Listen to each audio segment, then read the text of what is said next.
Fishing time mga kaagos dito sa Mabini, Pangasinan. Ito po ang ating fishing rod, nilapag ko lang. Ayun yung floater natin. Pag may humila ron, may huli mga kaagos. Ayan o, dito tayo. Ayan mga kaagos.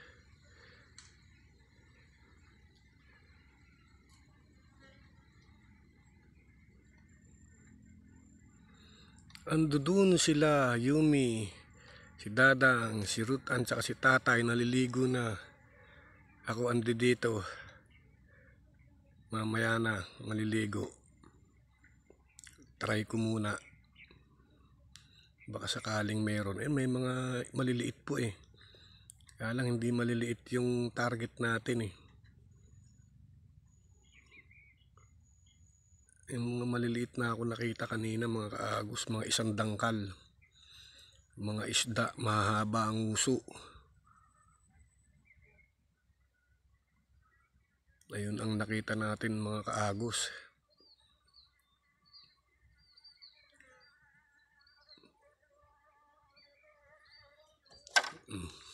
Maganda sana kung maihagis ko banda ron, kaso tinatangay ng agos ng ilog, malakas yung agos. Yan, gumilid o, sa gitna ako hinagis kanina yan eh. Tatangayin talaga sa gilid. Pero baka paghagis ko may sumunod na galing dun sa gilid. Baka may sumunod yun mga nasa gilid ng damuhan. Ando dun sila sigurado eh. Kaso napunta na rito yung pain ko, yung taga. May mga maliliit po lumalangoy, mga isang dangkal nakikita ko rito. Hindi nyo makikita dyan eh. Yung makikita sa cellphone ko. Yun, may mga maliliit na mahaba oh. Ayan po, ewan ko lang kung makikita pag sinum. Yun oh. Mga isang dangkal lumalangoy. Tsaga-tsaga tayo mga kaagos. Tsaga-tsaga lang. Upo muna ako, baka nabubulabog ko sila eh. Grabing init mga kaagos, kaya dito pumwesto, may lilim dito sa area ko yan oh. Sa likod ng mga kawayan. Sana wala nga lang ahas dito, kaya buaya.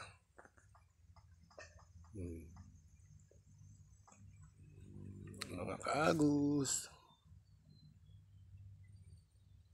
nandito ako pumwesto kasi may lilim. Kung kaninang pinwestohan ko, ang init. Dapat tahimik lang ako mga kaagos, baka maririnig ako ng mga isda no. Tahimik lang tayo. Abangan natin mga kaagos kung may makakagat.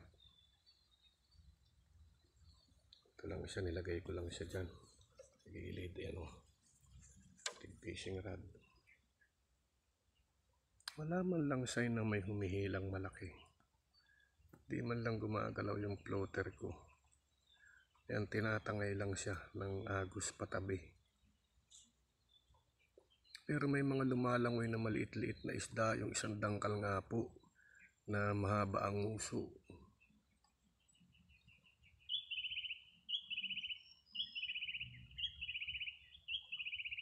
Maya hanap ulit ako ng ispat mga kaagos. Hanap ulit ako mamaya. Ang haba nitong ilog na to. Abot pa to ng Bulacan at saka Pampanga. Tarlac.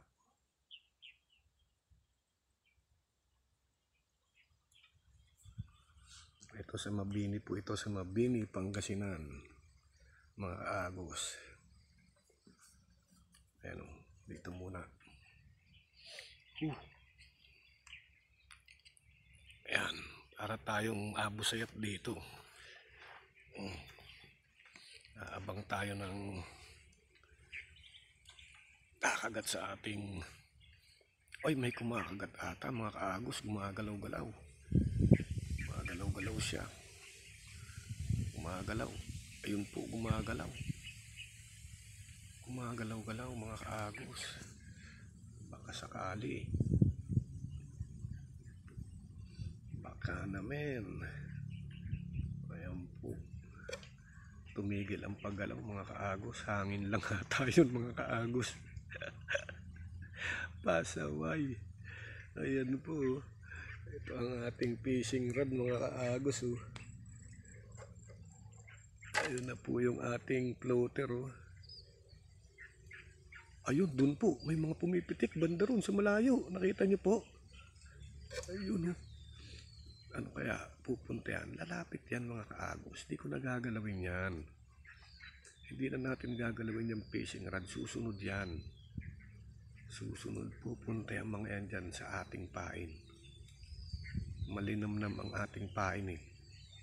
Artificial na isda na may balabalahibo ng konti.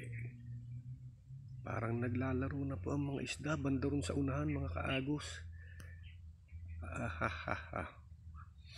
Yan, abangan natin mga kaagos. Tsaga lang tayo at may kakagat rin yan. Pag kumagat sila, huli sila. Huling isda.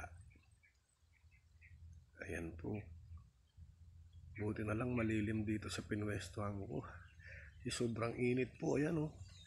Talagang ang araw galit na galit po eh. Ako nakapwesto rito.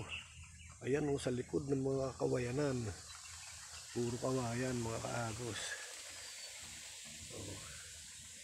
Ayan po. Ayan. Ayan. Yan yung ano natin, floater. Dito ako nakapwesto.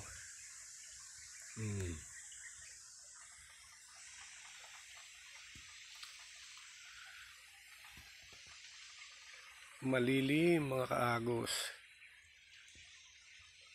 Ang ganda ng pwesto ni Kaagos yo. Ang problema walang kumakagat. Tsaga lang tayo. May mga naglalaro na sa bandang unahan eh. Yung mga naglalaro na yan mamaya matatakam na yan. Kakagat na yan sa pain natin.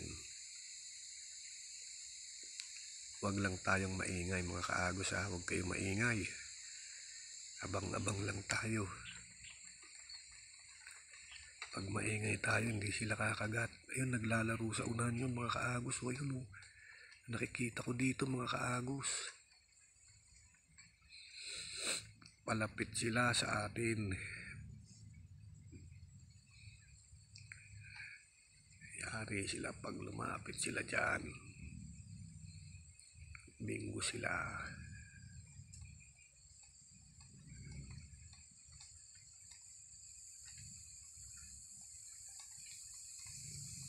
Tahimik lang po tayo mga kaagos. Huwag tayong maingay. Tsaga-tsaga lang. Kakagat rin yung mga yan. Ayan po. Pakaganda ng view rito. Tahimik. Doon maingay. Andun sila medyo malayo-layo. Siguro mga 500 meters. Layo sa akin. Doon sila naliligo. Sila Rutan, si Dadang, si Yumi, tsaka si Papa. Naghanap ako ng ito. Area na hahagisan ng ating fishing rod.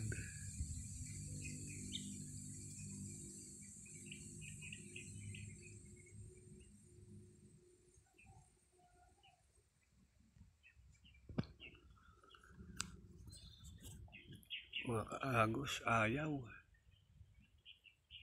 nilang kumagat. Mautak ang mga isda rito. Parang UP ata ang mga isda rin dito ah.